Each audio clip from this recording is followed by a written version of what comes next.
How to get voided check from Chase app. What's up everybody? In today's video we're going to talk about how you can get voided check from Chase app.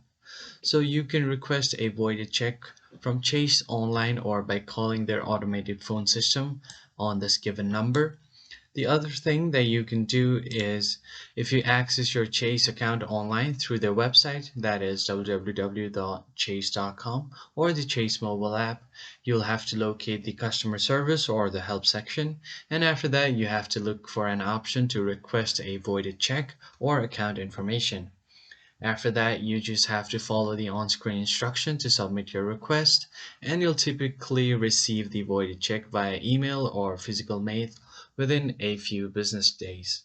But what you can also do is go ahead and click on this form right here on official Chase website, which will allow you to get a voided check. You just have to fill out all of these request forms and then submit this on your local branch.